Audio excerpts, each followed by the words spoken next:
tecnológicos son costosos, lo sabemos, pero existen los biosimilares por este tema de esta palabra. Entonces, ¿qué pasa, doctor Krcenovic, con este tipo de medicamentos? Gracias.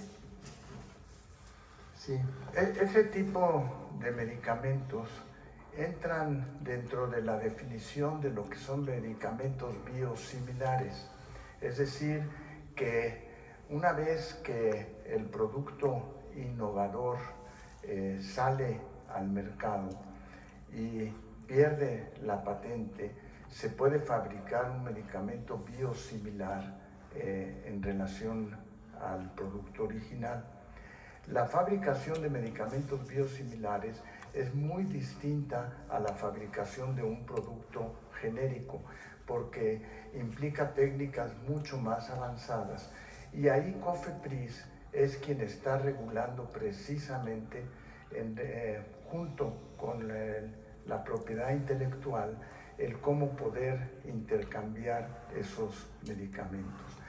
En el futuro probablemente vamos a ver cada vez más medicamentos biosimilares porque estamos avanzando en la producción de medicamentos originales muy distintos, con tecnologías moleculares que no teníamos con anterioridad.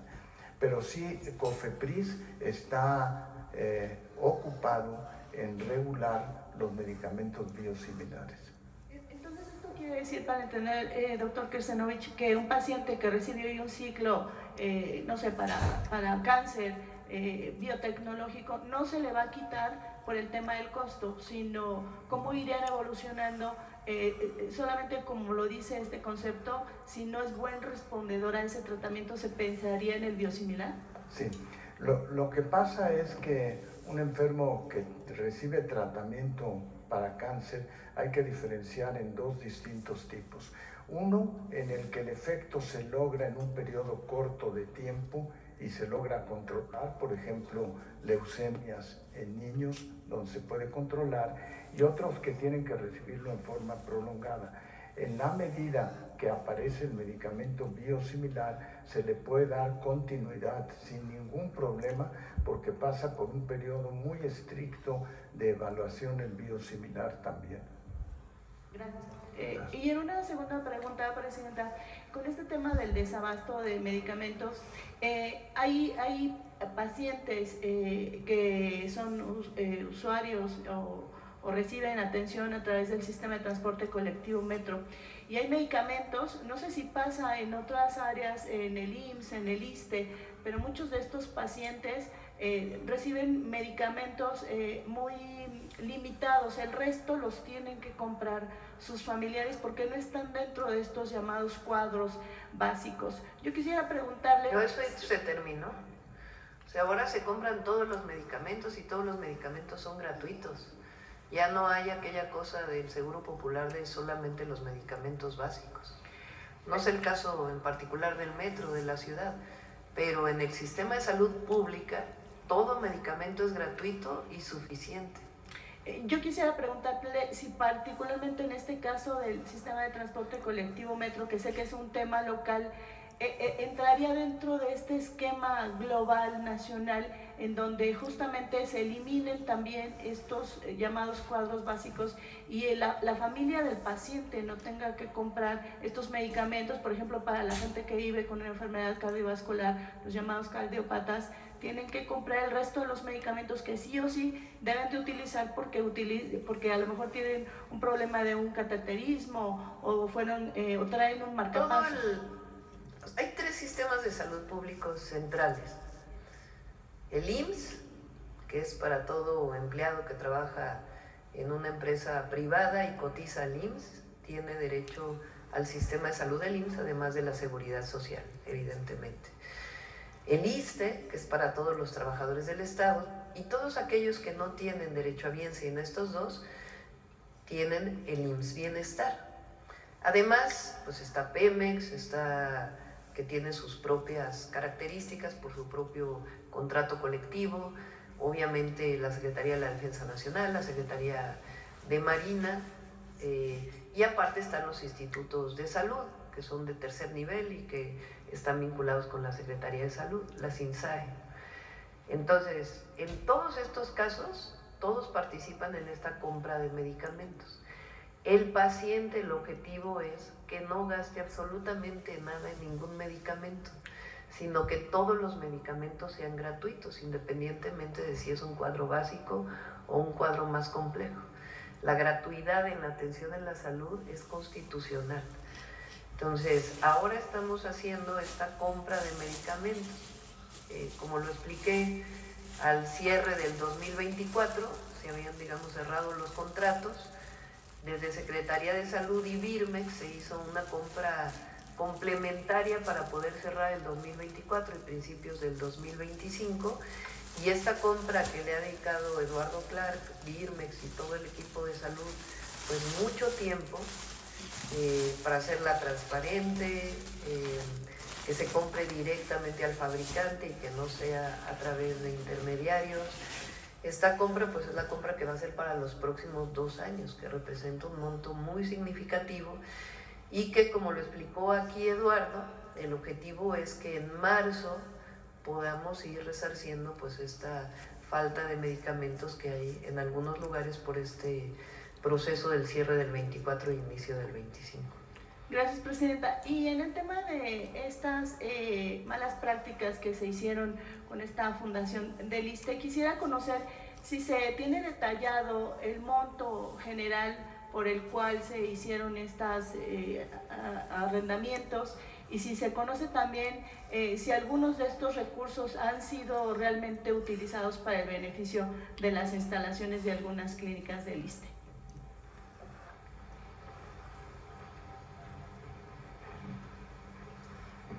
Tenemos documentado, como presentamos aquí, que el ISSSTE le entregó a esta fundación 5 millones de pesos, recientemente creada, se crea en 2016 y en 2017 le entrega 5 millones de pesos para comprar elementos que podía comprar directamente el ISSSTE. O sea, el ISSSTE no necesitaba crear una fundación para que a su vez comprara camillas. Por ejemplo, el ISSSTE podía comprar camillas y llevarlas a los hospitales donde hacían falta. No se tuvo ningún informe de qué se hizo con esos 5 millones de pesos. No se tuvo ninguna recepción de mobiliario, equipamiento en los hospitales por parte de la fundación. Hasta casi 9 años después llegó un aparato a un hospital que llevó la Fundación ISSSTE, que se había comprometido a llevar para un tema de la piel, de eliminación de verrugas, manchas, etc. Eso es todo lo que se conoce, eso es todo lo que se sabe. Pero el área administrativa no tiene registro alguno. El área de almacenes no tiene registro alguno de donaciones que hayan llegado por vía de la Fundación ISSSTE. El área jurídica no tiene registro alguno de algún tipo de operación. Entonces, esta fundación actuó por su cuenta. En su momento, las autoridades federales entonces le dieron la calidad de donataria, entonces podía recibir donaciones. No sabe, el ISSSTE no sabe qué donaciones recibió, con qué montos, a qué se destinaron, qué compró, qué se hizo. Nada, es una fundación que actuó por su cuenta, es una fundación privada.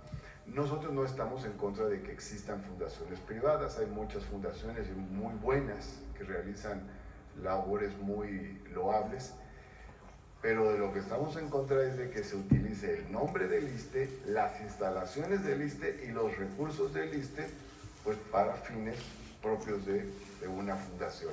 Esa fundación ISSSTE no es del ISSSTE, aquí le quiero decir a la gente para que no sea engañada, y si alguien quiere hacer una donación al ISSSTE, la puede hacer directamente, no se necesita ninguna intermediación. Gracias. Y finalmente, Presidenta, yo quisiera conocer que ayer se inauguró un centro de cuidado de las emociones en la alcaldía de Tlalpan. la jefa de gobierno Clara Brugada inauguró este primer centro, y nos hablaba de que también se va a trabajar mucho en las escuelas acerca del tema de la depresión y de la posible erradicación del bullying. Sabemos que recientemente una pequeñita pues desafortunadamente tuvo consecuencias serias a su salud por, al parecer, un tema de bullying. Yo quisiera conocer si a nivel nacional la Comisión Nacional de Salud Mental y Adicciones, la CONASAMA, va a hacer alguna especie de entrenamiento o de información en las escuelas, así como se está haciendo con el tema de las adicciones, justamente para concientizar a las y los niños, a las jóvenes, a todas ellas y a ellos sobre este tema tan importante que es el bullying. Según la Organización para la Cooperación y el Desarrollo Económico, la OCDE, México ocupa uno de los primeros lugares de los países que la conforman en este tema del bullying, y es desafortunado, Presidenta. Gracias. Sí, por cierto, Mario Delgado, el secretario de Educación, ha estado cerca de la familia. Fátima se llama la jovencita, pues para apoyar en todo lo que se requiera. En el gobierno del presidente López Obrador se hizo una guía y se avanzó en este tema que lleva ya tiempo en nuestro país, y sí vamos a avanzar mucho más. El objetivo es pues evitar el acoso escolar de cualquier tipo y la violencia que se pueda generar, verbal, física o de cualquier tipo, frente a un estudiante, o hombre o mujer, que sea distinto, que sea diferente. Entonces sí hay que parar cualquier tipo de violencia y apoyar a las personas y a las familias que por alguna razón están viviendo una situación así en alguno de sus hijos o hijas.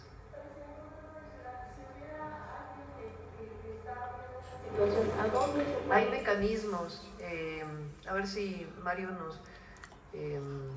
hay mecanismos a través de los maestros y maestras de atención que se vinculan con Secretaría de Salud para atención de las o los estudiantes.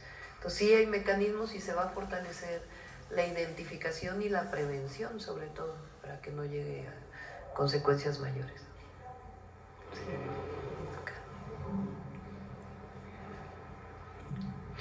Buenos días, Presidenta. Me llamé de Damexico News. Sobre el tema de salud, empezar con ese.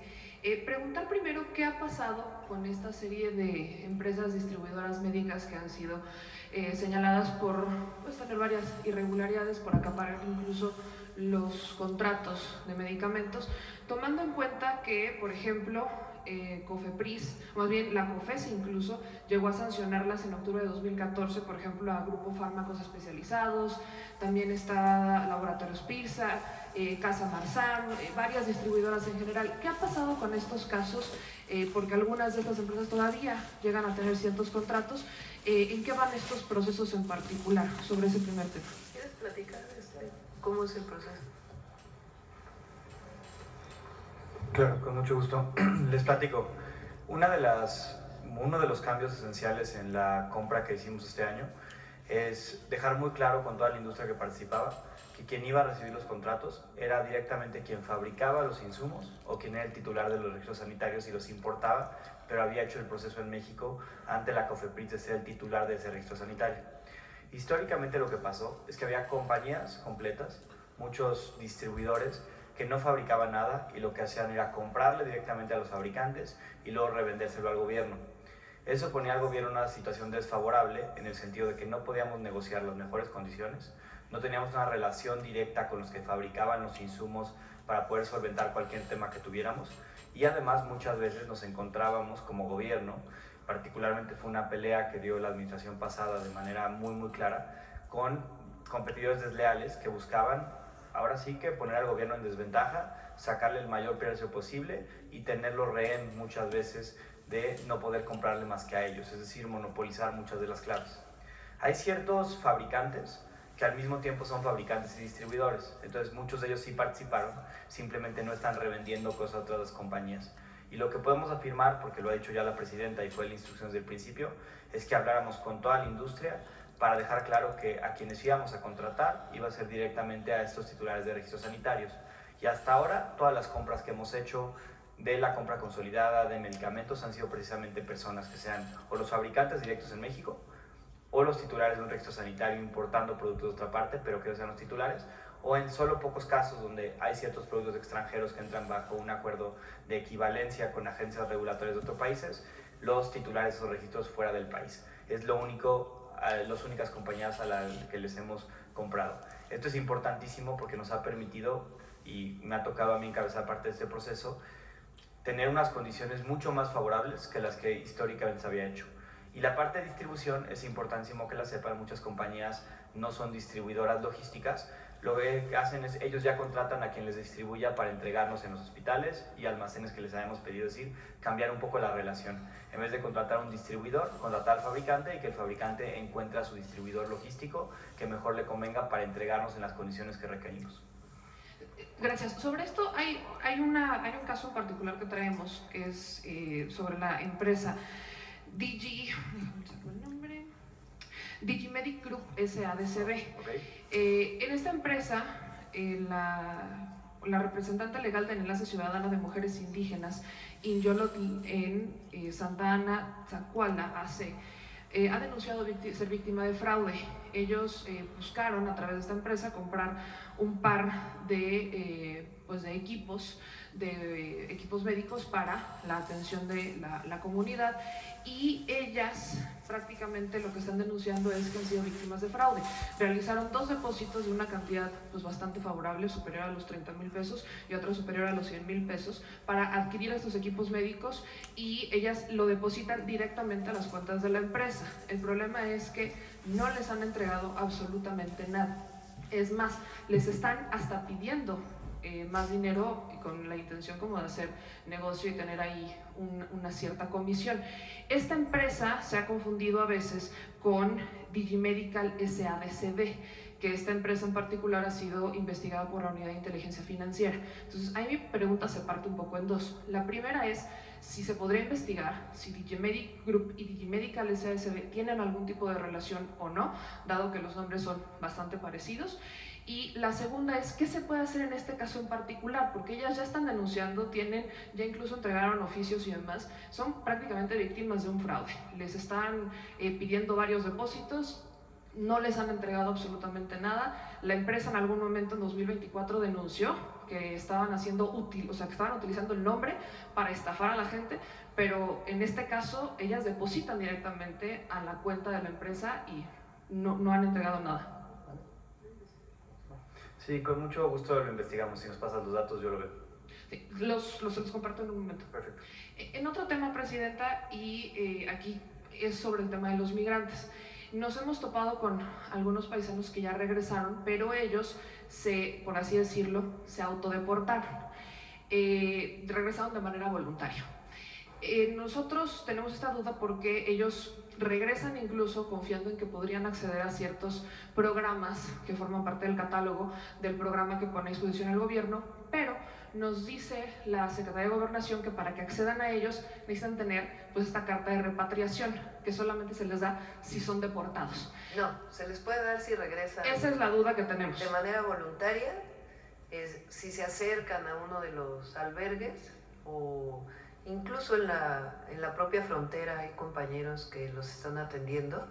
Entonces, no, aunque sea de manera voluntaria, son repatriados y tienen acceso a todos los apoyos. Esa es justo la duda. Si ellos regresan de manera voluntaria, si pueden buscar esa carta de repatriación para acceder a ellos. Sí pueden, sí. Okay. Y solo una última pregunta, y diría yo, denuncia un poco, tiene que ver con el tema educativo. En el caso de Yucatán nos llegó una denuncia de una familia que está buscando acceder al programa de becas de Benito Juárez, pero le están condicionando la entrega de la constancia. Les están pidiendo en el CEBETIS 95 de la ciudad de Mérida, Yucatán, que le entreguen o que paguen el costo de 50 pesos de la constancia y además que paguen 1,400 pesos del semestre para entregarles la constancia y que puedan ir a solicitar esta beca. El problema es que, pues dicen, a ver, es escuela pública, ¿por qué tendría que pagar por estos documentos?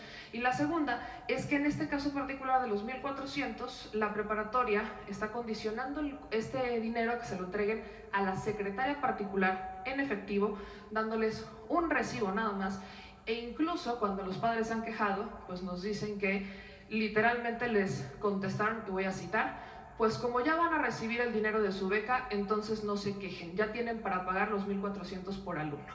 No, pues está mal. Pásanos el dato para poder intervenir. Gracias, Presidenta. Sí. Muy buenos días, Presidenta. Santiago de Llano, de Ecosmedia MX y El Horizonte. Mi primera pregunta, Presidenta, es con base en la llegada de médicos cubanos que ha aumentado significativamente las cirugías y consultas en Chiapas. ¿Qué planes tiene su gobierno para garantizar que esta colaboración internacional se extienda a otras regiones con necesidades similares? ¿Y cómo asegura que no se descuide la formación y contratación de médicos mexicanos? Mira, ponme la gráfica que presentaron de residentes, de la tendencia. Préstame el micrófono.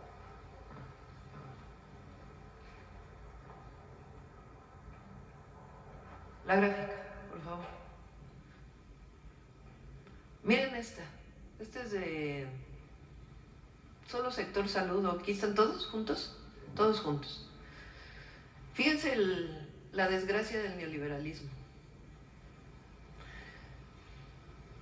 Durante años se cerró la puerta a médicos, médicas, generales que querían especializarse. En esta absurda idea de que si cierras el ingreso, entonces vas a tener estudiantes de excelencia. Esa era la primera. Y la segunda, pues que no daban dinero para becas. Tan sencillo como eso, que además de por sí los residentes tienen ingresos muy bajos o becas muy bajas. Entonces, en el 2011 solamente ingresaban 6,000 personas a la residencia en todo el país. La residencia es la especialidad, dependiendo de cuál va a ser tu especialidad, pues los años de residencia. Hoy se están formando 18,799. ¿Qué cambió?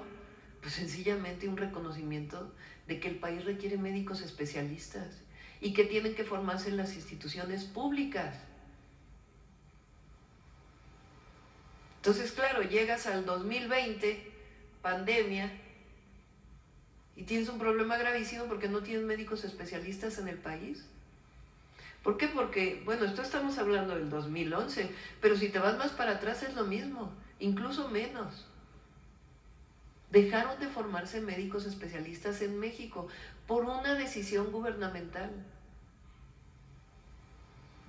Entonces, claro, llegas al momento actual y dices, a ver, México requiere más hospitales, requiere más centros de salud, pero para eso requieres más médicos. En lo que tú formas a tus especialistas, porque hay residencias, hay especialidades de 4, de 5, de 6 años, ¿no? Entonces, en lo que tú formas a tus especialistas, ¿qué es lo que hizo el gobierno de México y nosotros continuamos haciéndolo? A otras nacionalidades que quieran venir, residentes, especialistas, a nuestro país se les abre la puerta, entre ellos los médicos cubanos. Entonces, no solamente están en Chiapas, están en muchos otros lugares del país. Y mientras tanto que estamos haciendo lo que debíamos de haber hecho siempre y nunca deberíamos de haberlo cerrado, que es formar médicos especialistas en México. Entonces, a diferencia de los 6,000, hoy se están formando 3 veces más, poco más de 3 veces más. Entonces, ¿qué es lo que estamos dejando a futuro? Médicos especialistas para el país. Entonces, eso fue lo que pasó en México, esa barbaridad, esa noche oscura del neoliberalismo, que hizo muchísimo daño, particularmente en el sector educativo y en salud. Enhorabuena, Presidenta. Presidenta, en la Ciudad de México hemos visto ejercicios de comunicación innovadores, como se le conoce hoy en día la chilanguera, que permitan informar de manera directa y asertiva al pueblo sobre temas de interés. ¿Cuál es su opinión sobre este modelo de comunicación y considera viable replicarlo en los demás estados para fortalecer el vínculo entre gobiernos locales y ciudadanía? Ahora sí no conozco el caso. Así es. Ah, Sí, sí. Es correcto. Y A ver, es similar a lo platícamelo. que ocurre en la mañanera a nivel federal. a ver, platícame, ¿cómo es? Es un ejercicio, una conferencia de prensa que se realiza los domingos, que sí, efectivamente, ciertos, diputados locales, principalmente de la bancada de Morena, hablan de los temas de coyuntura que se abordaron en las zonas locales. Y a veces también, por supuesto, es el ejercicio para desmentir la desinformación de ciertos medios de comunicación. Ah, pues qué bueno que sí. ¿Y qué opina de que se replique en otros estados? Pues ya dependerá de cada bancada, ¿verdad? Pero es muy importante desmentir las noticias falsas y las que no solamente son en las redes anónimas, sino en medios de comunicación reconocidos nacional e internacionalmente. Entonces es importantísimo hablar de las noticias falsas y de la información real. Totalmente.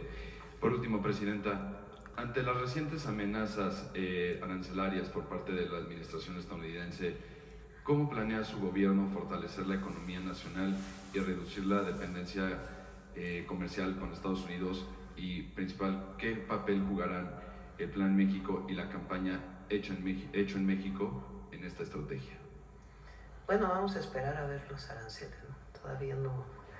Todavía estamos en ese proceso de trabajo con el gobierno de los Estados Unidos. Nosotros tenemos la idea de que va a salir bien, siempre hay que ser positivos y además estamos poniendo todo para que pueda salir bien este proceso, por supuesto sin comprometer nuestros principios, que es el principio de soberanía, de no intervención, de no injerencia, que eso está por encima de todo y es nuestra responsabilidad como mexicanos y mexicanas y más como Presidenta de la República. Pero bueno, sigue ese proceso de trabajo con el gobierno de los Estados Unidos y nosotros desde antes inclusive planteamos este proyecto, este programa, este plan que se llama el Plan México, que tiene el objetivo de aumentar la producción nacional de bienes y servicios también. Muchos de los productos que se importan hoy de Asia principalmente o de países asiáticos sabemos que se pueden producir en México. Más históricamente se produjeron en México. Les voy a poner un caso, la industria textil. La industria textil muy importante en nuestro país, en la zona del Bajío, Guanajuato, Querétaro, Jalisco, una parte, que se fue de muchas empresas, incluso familiares, que viven todavía de eso, pero que ha ido cayendo el mercado por la entrada de productos de otros lugares del mundo. Y nosotros no queremos que caiga, queremos que se siga produciendo en México. Entonces son estrategias que permiten vincular cadenas de valor. A ver, estás produciendo algo que necesita un textil. Entonces, ¿por qué empezaste a comprar textiles de fuera y no los compras en México? ¿Cómo hacemos para que vuelva a conectarse esa cadena de valor? Eso es el Plan México. Entonces tiene que ver con incentivos, tiene que ver con el impulso a la economía nacional y por eso es la recuperación del sello Hecho en México, que hoy tiene el secretario de Economía un evento para el relanzamiento del sello Lo Hecho en México. Hecho en México. Pues también es parte de esta campañita. Sí. Muchas gracias, Presidenta.